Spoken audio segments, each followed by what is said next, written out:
Let's do it. Hey. Okay, I'd like to call this meeting to order. Before we begin the board meeting, I would like to acknowledge the traditional territory of the Tsawwassen and Musqueam First Nations and of all the Hunkaminam speaking people who have been stewards of this land since time immemorial. I would also like to offer my respect to all the elders who have gone before us and to all Canadians who are on the journey of reconciliation.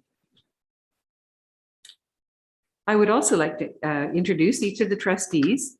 When I mention your name, would you please say present and wave so that those who are watching you online sort of may be able to see you.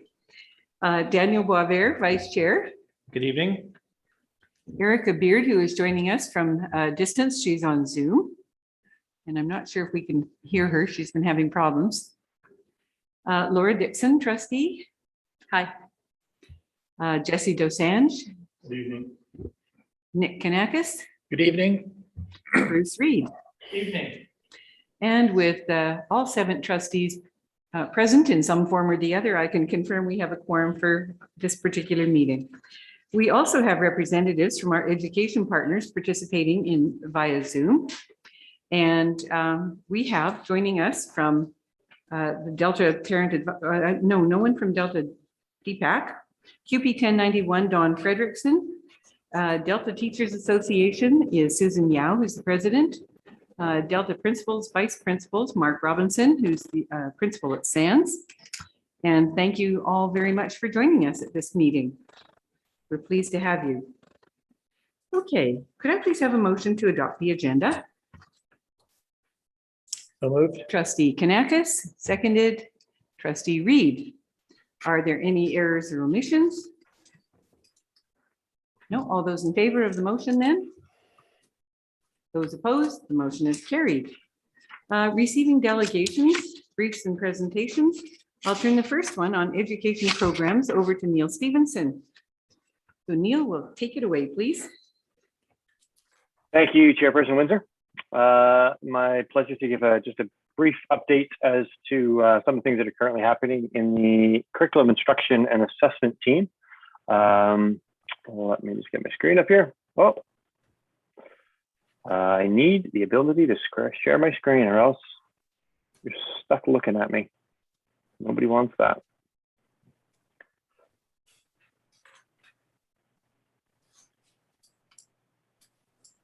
Perfect, thank you so much.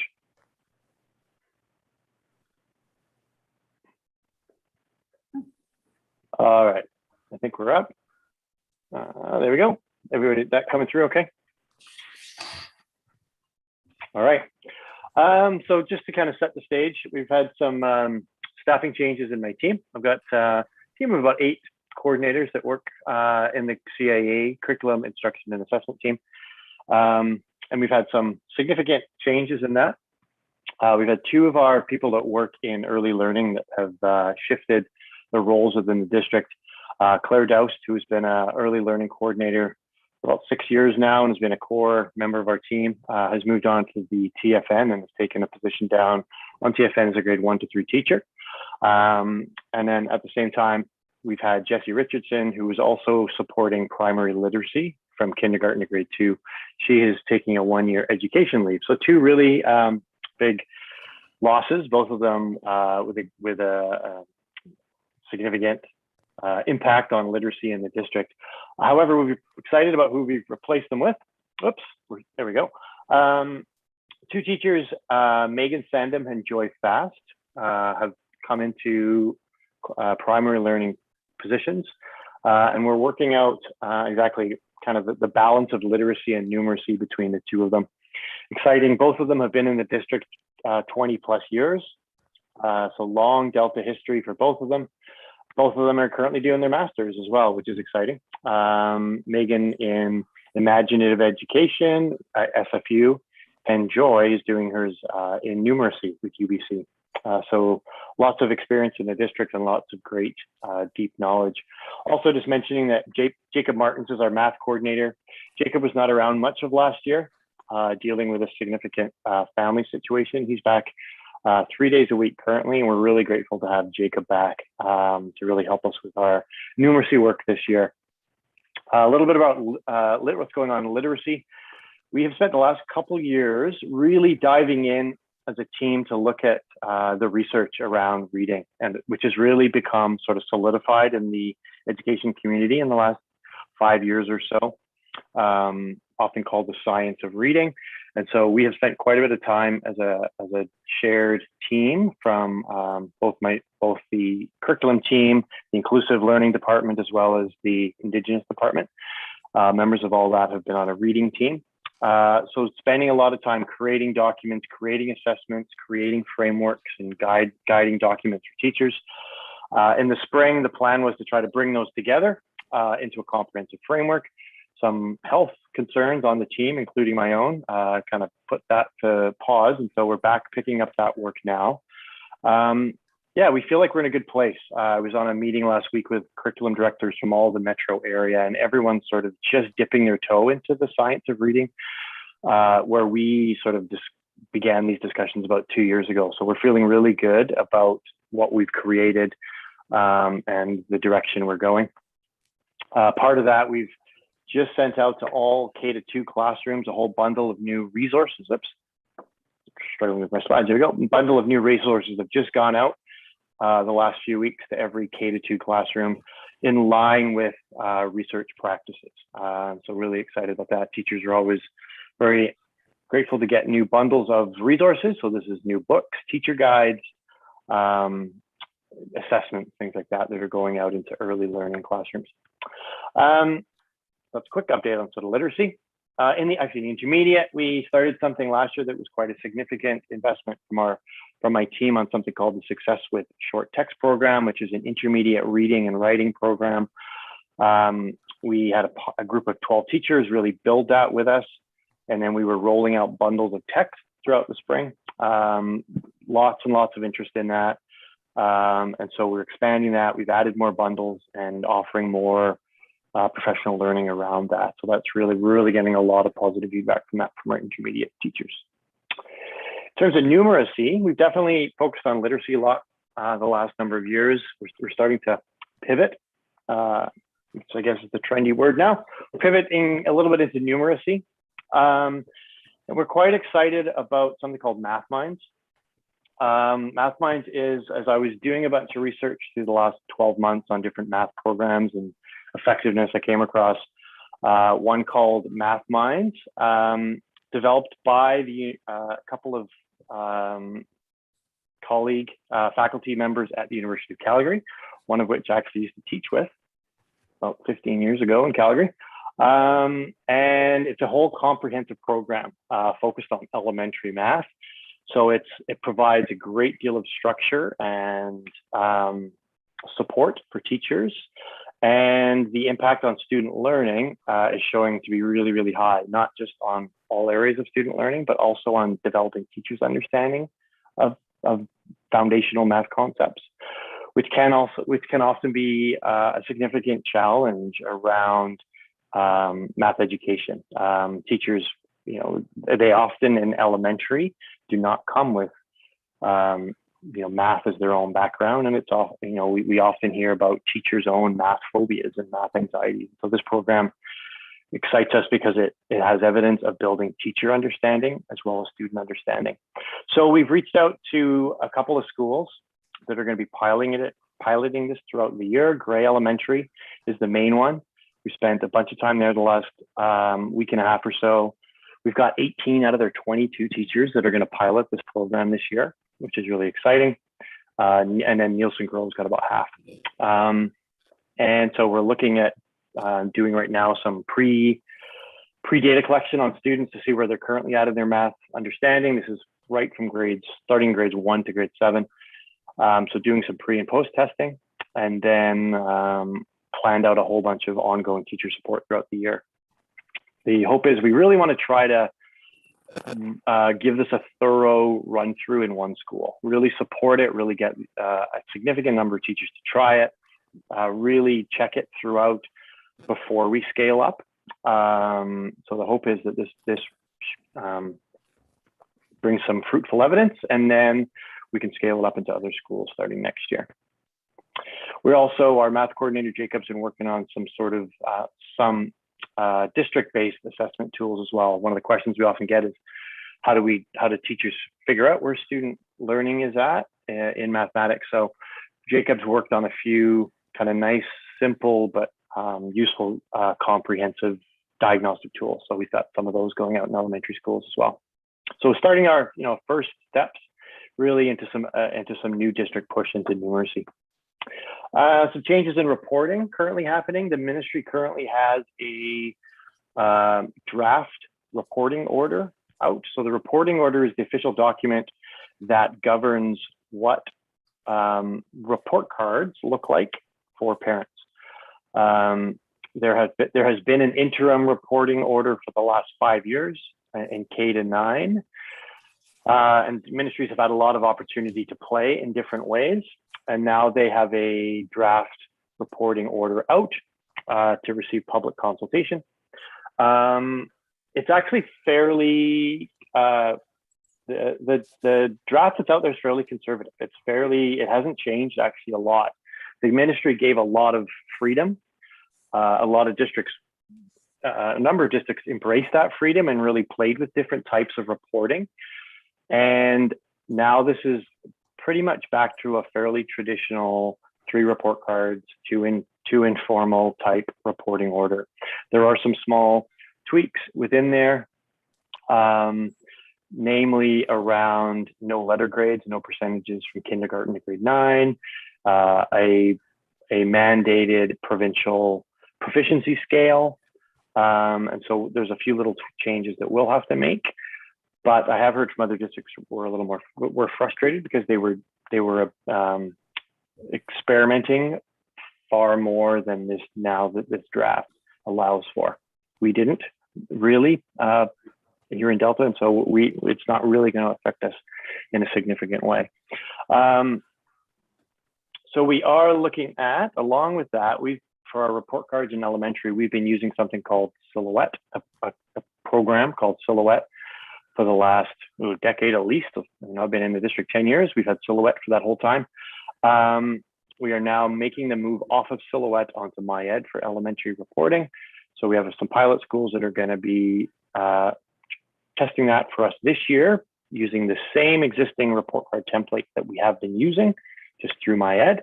And then also at the same time, we have a reporting committee that's going to start in November to make some changes based on how that reporting order gets finalized.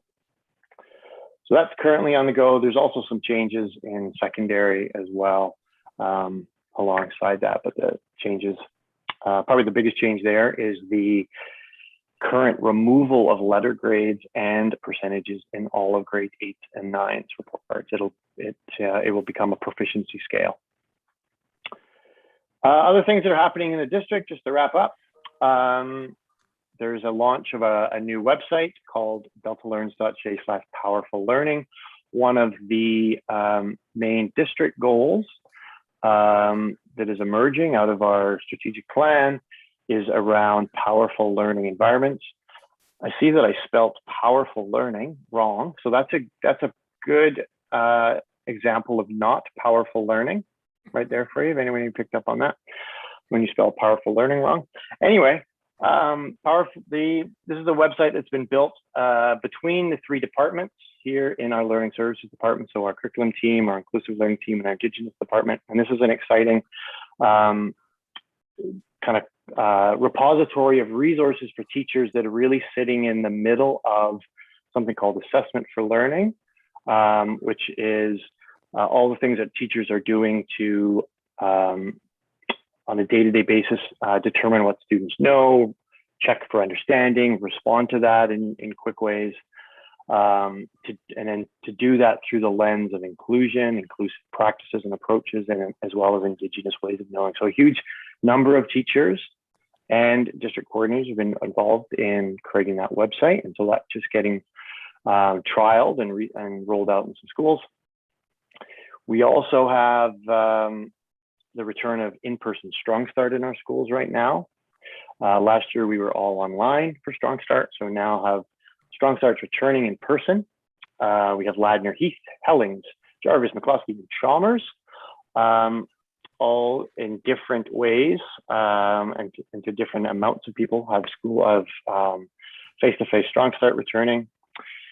And as well, finally, one of the other big significant things that are going on that our team is helping with, particularly Peter DeConti, who's our tech coordinator, is the big district-wide shift to Microsoft Teams. So a significant amount of learning there with a new email platform, a new collaboration platform. You can imagine, 1,000, 1,500 teachers and more staff than that, all making that shift. Peter's quite a busy guy, helping with that. But also, we're also navigating that shift on our teams and figuring out how we best collaborate through that and how we communicate as well, and really spending lots of time looking at how we as our shared teams communicate all of our offerings out to schools and how we support them best. So I believe that's it. There we go. I'll stop there and I'll take down my typos so I don't have to look at them anymore. Thank you so much, Neil. I meant to mention that Neil is our Director of Curriculum, Instruction and Assessment, and you can see he's got his hands full. It's the plate runneth over. What can I say?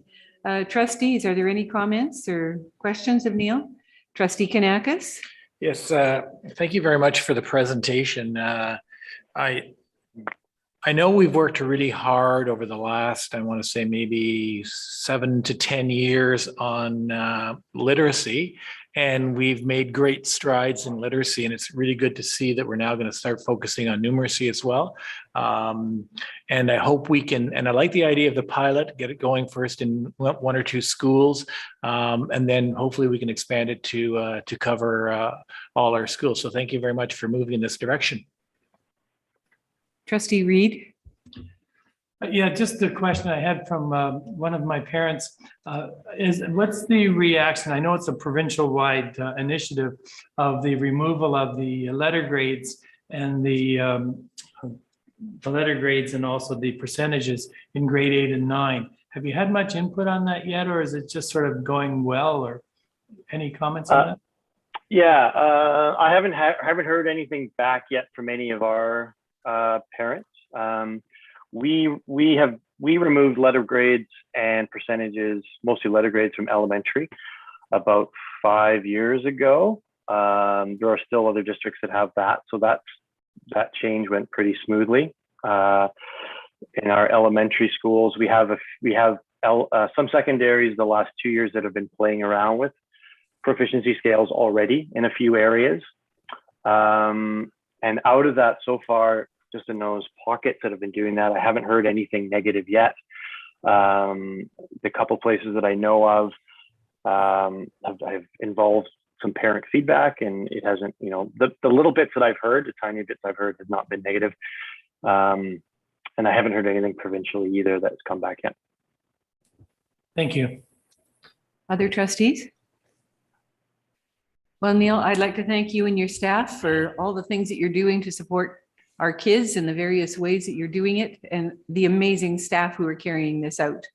I think we're also so fortunate to have people who are as dedicated to improving student learning all the time. So thank you from the board to you and your staff. Thanks for the report. Thanks, Chairperson Windsor.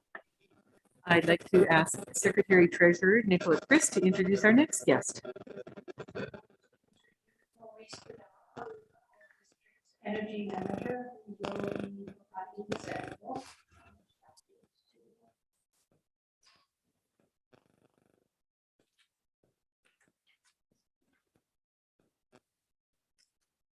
Okay, now all we need to do is get Maurice on the screen here. Hello.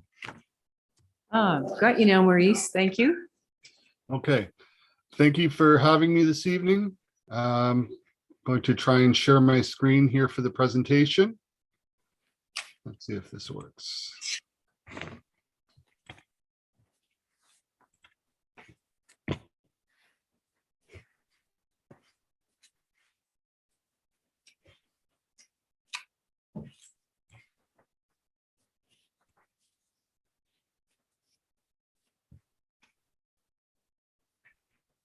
All right, can you confirm you've got the energy manager update introduction Yes, we do. slide. Okay, thank you. All right, this evening I'll be covering briefing of the energy conservation upgrade projects that have been undertaken by the facilities department. I'll be going over the behavioral programs that we are running in Delta School District with our staff and students, and then covering the energy consumption and cost variation from an analysis due to the COVID-19 impact on our operations and the COVID-19 ongoing impacts on energy use.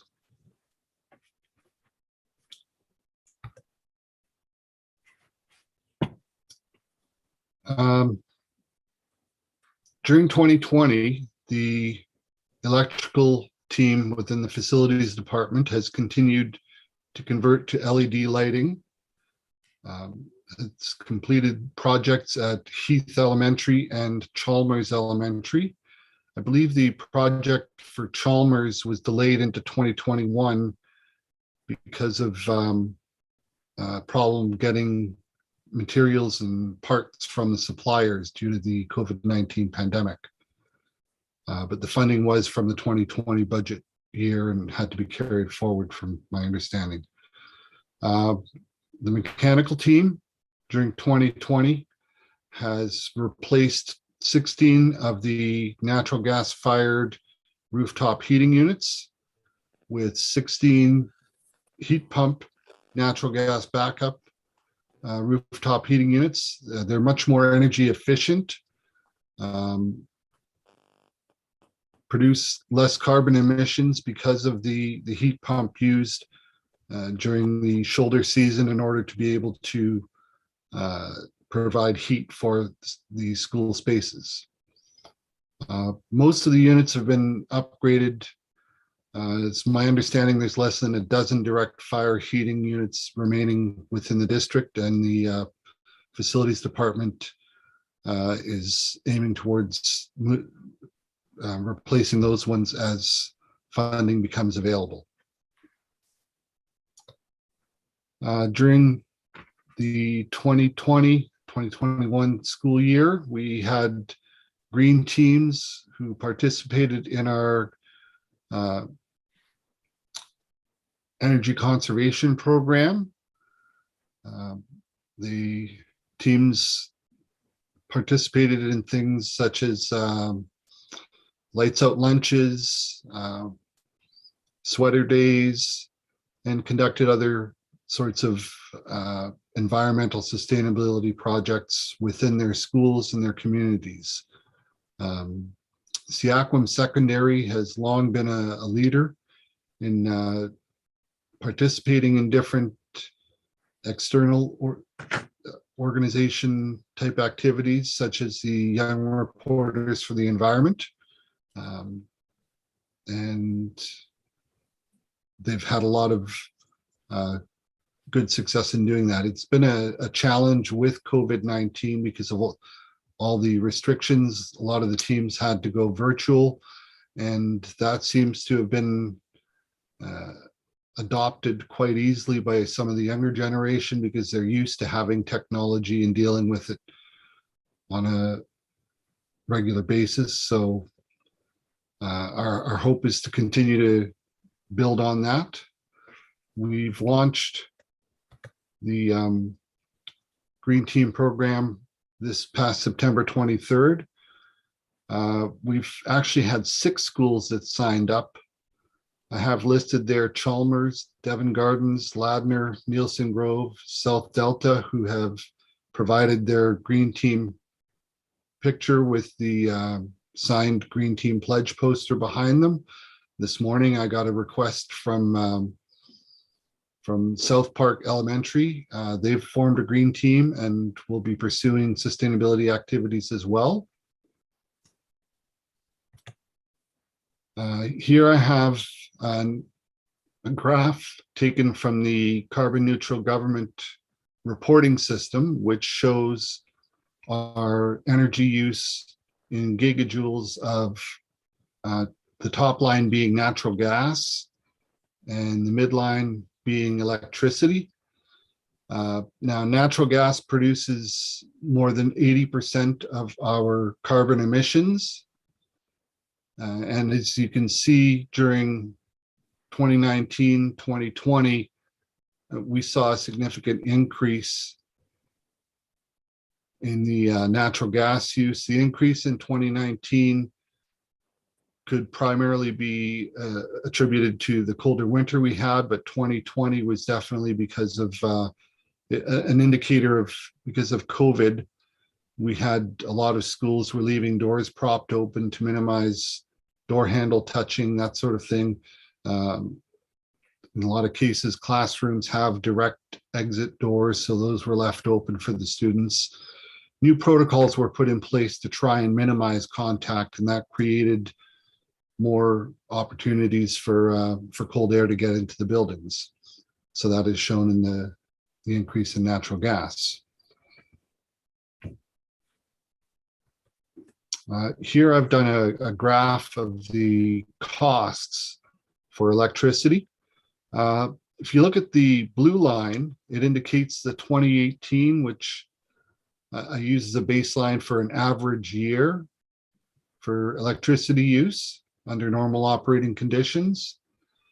The next one, the green line, 2019, again, pretty much matches the blue line. It's within a reasonable margin for electricity use until you get to June, July, it drops off. August, there was a rebate actually in September because previous months had been based on estimates for electricity use based on past years.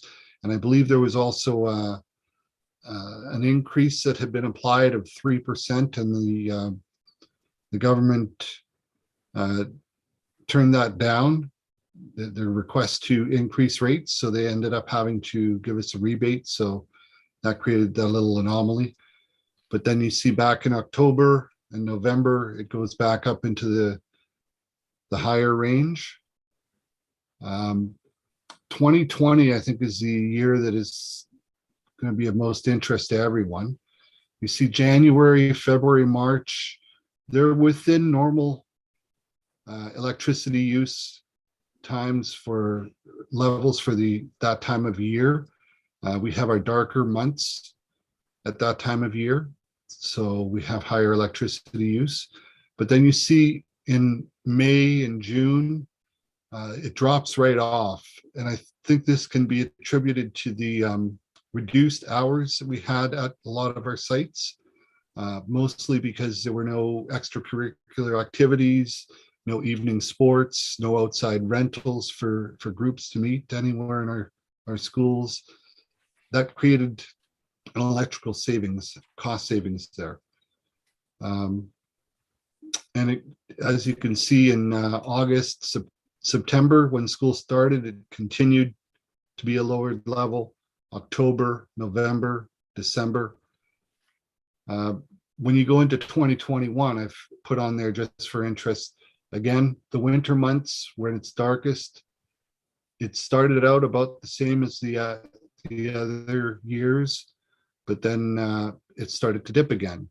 February, March, we had even lower. Those were the lower ones. April, it went back up. This shows a pattern that because of reduced operations within the buildings, there's some evidence of reduced electricity use there. Here we have the natural gas billing. Again, for this one, if you take a look at the 2018 line here, the blue one, that demonstrates what would be considered an average line for natural gas use. The next one here, the green line, That was a spike in February. That would be increased natural gas 2019 February. That's before the shutdown actually hit the schools, but there was a lot of media attention being given to the COVID-19 pandemic as it was developing. And I think a lot of people started to operate in more of a defensive nature with windows open and such. And we see, the March, once the schools shut down, natural gas use went way down. April, May, June, again, the regular summer months, it drops, but then it goes back into a higher range. Again, for 2020, we start out in January. This is where the real impact can be seen.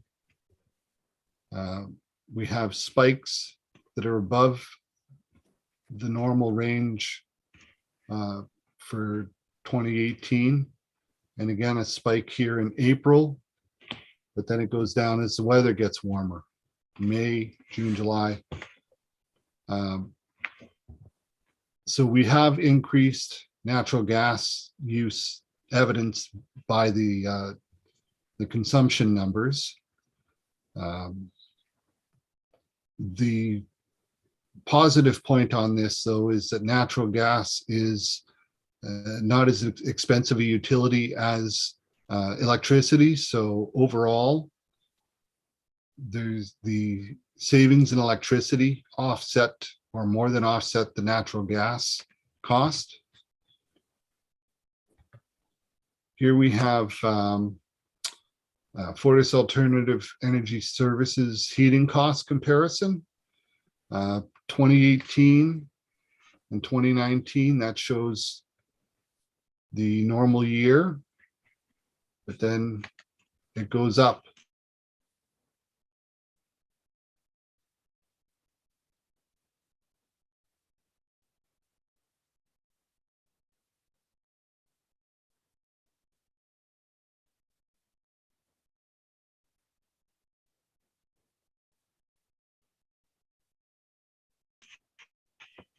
So that kind of skews the picture a bit.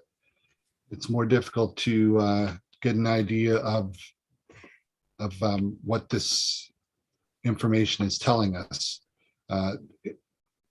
Looking at the actual thermal energy purchased from Fortis Alternative Energy Services, there is indication, if you look at each individual school, of anywhere from a 10 to 25% increase in thermal energy use at those 12 school sites.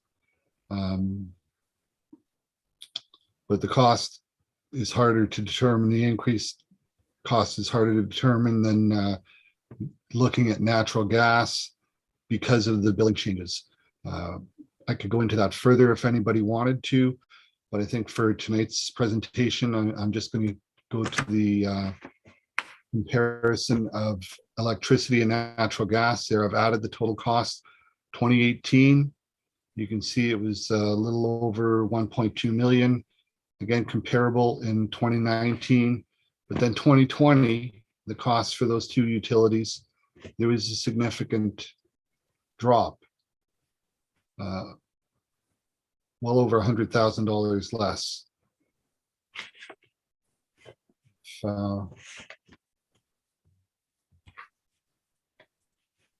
Yeah, you see it goes from 1,170,000, 1,155,000 to just over a million, 1,018,000. You put the Fortis Alternative Energy Services costs in, again, that makes the picture different. It's more difficult to actually get a clear picture on that one. So the impacts of COVID-19 on energy consumption in 2020, altered operating hours due to the cohort model. We had different groups entering and leaving the schools at different times. Therefore, it wasn't a consistent opening and closing of doors. We ended up with doors propped open for these groups to come and go.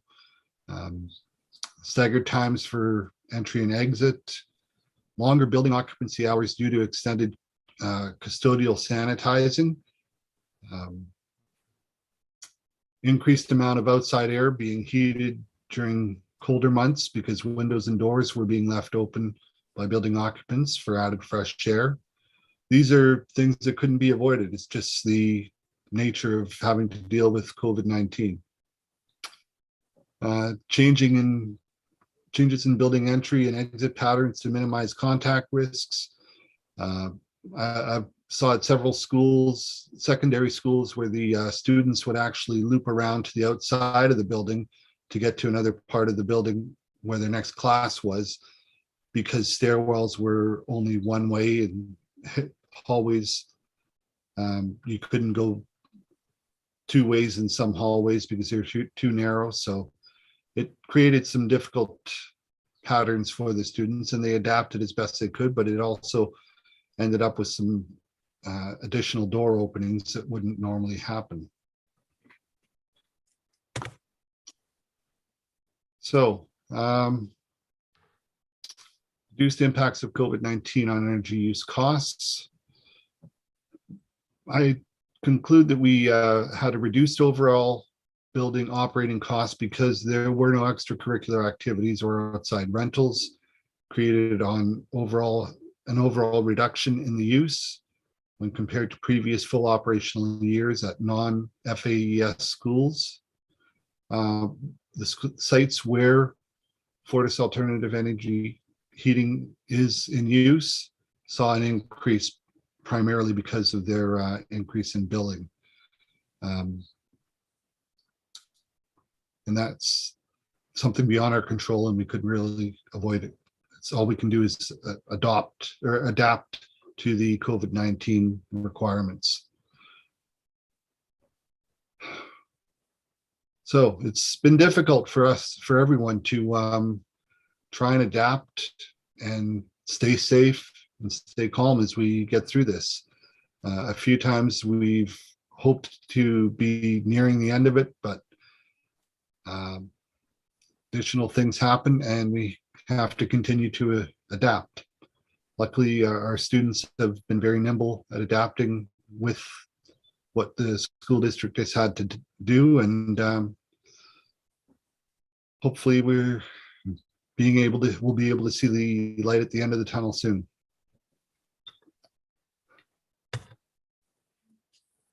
Thank you, Maurice. That completes your report. Thank you, Maurice. you. Does that conclude your report? Here we go. Any Yes. questions? Are there any questions? So it sounds like our sites that had the FAES equipment in them cost more. Yes. Unfortunately, there were some changes in the billing that started in early 2019 because of matters that I'm sure all of you are already aware of. If any of you wanted me to do a detailed dive on that, I could, but I don't think we have time for that this evening. I think we're well acquainted with the subject. Absolutely. Well, thank you very much, Maurice, for coming back yet another time and sharing with us our energy situation in the district. And here's hoping that soon we will be able to resume what looks like a normal year. We'll see what next year's results look like. Thank you. Thank you so much. Thanks for joining us. Pleasure to be here. So before we go any further, I'd like to remind people out in the great netherworld there that there will be a question period of no more than 30 minutes at the end of the meeting. Questions are limited to the topics on the agenda. We will take questions from members of the public present on the in-room first, in our room, and then we will move to questions from those who are watching online. For those of you who are watching online, you can view the agenda by visiting the board meeting page in the Delta School District website. If you would like to submit questions for consideration during the question period, please email them to questions@deltasd.bc.ca before the question period starts. Your name and question will be read out and answered in the order that it was received. There is a short time delay of 10 to 20 seconds between when we speak and when it is broadcast on the YouTube live stream. For that reason, I'd encourage you to send in your questions as soon as possible. And again, just a reminder, they're about questions that are topics on the agenda. Hopefully, we won't run into any technical difficulties this evening. However, if the live stream stops working for any reason, we will post an updated link to a new live stream on our website. In the event that this should happen, we will halt the meeting for a short moment in order to allow those watching online to reconnect. And so we will, I'm going to move right to the end part, which I normally read, that says, hey folks, we're just about at the end of the meeting. We only have one more thing to do. So just to remind you, if you want to send any questions in on items on the agenda, questions@deltasd.bc.ca. And we have no unfinished business. Board of Education report. Trustees, do you have anything to report? Trustee Dixon. Thank you, Chair Windsor. On October 8th, the Canadian School Mental Health Network met, and we had an outstanding presenter, Dr. Brenda Restool. She is from the Doki First Nation and the Eagle Clan, and in her professional capacity, Dr. Restool is a registered clinical psychologist in Ontario and works with the Inupiaq territory. Her clinical and community development work experience has been almost exclusively with Indigenous populations in varied environments. This happened to be a very timely speaker for some of the work underway in our district. She spoke to the network about addressing colonial trauma and racism for Indigenous students and family well-being. And her work involves ensuring critical values and mindset for students are in place, which include these 4 elements: hope, belonging, meaning, and purpose. And that's what we see so many people in our district working so hard to provide for students as a whole, but especially in the area of addressing equity for our Indigenous students. So I also wanted to thank Trustee Beard, who attended Delta's CYC on behalf of the board, because those meetings were happening at the same time, which seems to be the story of my life lately. So just really recommend, if people want to know more about Dr. Restool's work, she's got quite a bit already available online. So that's RESTOULE. And there were some other resources that came with the meeting that I've been able to forward on to staff. So BCSTA gets to have a delegate, but we get a lot of benefit too. Good. That's great. Other remarks from trustees? I know that I have attended several board chairs meetings, and I have reported out to trustees who are well aware of what the situation was. You can all understand what the topics are. Okay. I immediately jumped over to the approval of the minutes of September 28th in my haste to make sure that anybody that had a question had enough time to get one in. Could I please have a motion to approve the minutes of the September 28th meeting? Trustee Reed seconded. Trustee Dosanjh, any errors or omissions? All those in favor? The motion is carried. Okay. We have no business, new business that is. Question period. I'd like to see if there are any questions from members who are within our room, partner groups.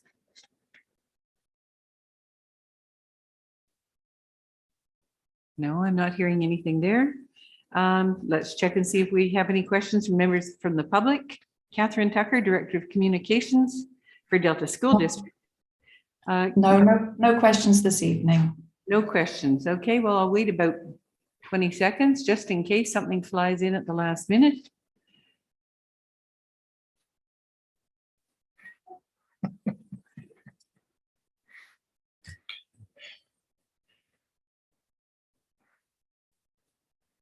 Okay, thank you very much, Catherine. I appreciate that. So the next meeting is scheduled for November 2nd at 7 p.m., not 7:30. It is our inaugural meeting, and we would invite you to join us for that meeting. Trustees, may I please have a motion to adjourn? Trustee Kanakis, seconded Vice Chair Boisvert. All those in favor? Those opposed? Thank you so much. And thank you to all of those who were online this evening. Thanks for joining us. Good night. Good night.